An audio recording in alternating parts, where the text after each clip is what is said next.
परिपन्थिकामिनि कामेश्वरि कामपीठमध्यगते कामदुघा भवकमले कामकळे कामकोटि कामाक्षी కంచి కామకోటి పీఠం కంచి అమ్మవారి యొక్క దేవాలయాన్ని కామాక్షి అమ్మవారి ప్రధాన దేవాలయాన్ని మనం చూస్తున్నాం.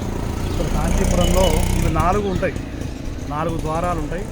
ఆ 4 ద్వారాల్లో ఈస్ట్ ఎంట్రన్స్ దగ్గర మనం తూర్పు ద్వారం దగ్గర ప్రధానమైనటువంటి ద్వారం దగ్గర ఉన్నాం. అలాగే ఇప్పుడే ఇక్కడ ఉన్నటువంటి మఠ సిబ్బందితో ముఖ్య అధికారులతో వాళ్ళందరితో కూడా మాట్లాడి మనం శ్రీకార్య నిర్వహణాధికారి గారితో మాట్లాడి వస్తున్నాం. ఈ ప్రధానమైనటువంటి గోపురం ఏదైతే ఉందో అమ్మవారు ఎంత కరుణ అంటే అంత కరుణ.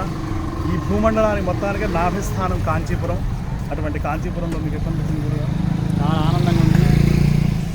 మామూలుగా అందరూ ఏమనుకుంటారంటే కామకోటి అంటే ఏమిటి అని అనుకుంటుంటారు. కోటి అంటే చివర అని అర్థం.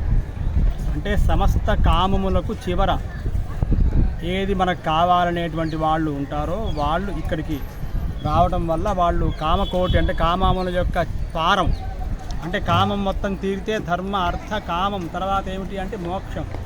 ఆ మోక్షం కలగాలండి అంటే కామకోటి దగ్గరికి రావాలి. ఆ మోక్షాన్ని ఇచ్చేటువంటి ఎందువల్ల అంటే అమ్మవారికి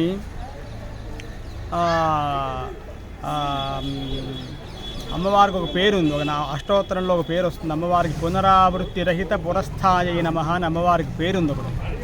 అంటే పునరావృత్తి, ఆవృత్తి కాకుండా ఉండేటువంటి ఏదైతే స్థానం ఉందో ఆ స్థానాన్ని ఇచ్చేటువంటి స్థానం ఇది అని మనకు అనేక పురాణాలు, అనేక వృత్తాంతాలు, మహాత్ములు, తపస్సులు, సిద్ధులు, సాధ్యులు అనేక మంది ఇక్కడ చెప్పి ఉన్నారు. అటువంటి యొక్క స్థానంలో మనం రావడం అనేక జన్మల యొక్క సుకృతం.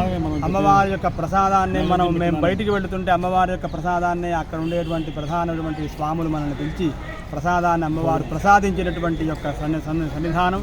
ఇవాళ స్వామివారి యొక్క అనుగ్రహం, జగదంబ యొక్క అనుగ్రహం, ఆ సదాశివుని యొక్క అనుగ్రహం కలగడం అనేక జన్మల సుకృతంగా భావిస్తాం. హర నమః పార్వతీపతయే హర హర మహాదేవ.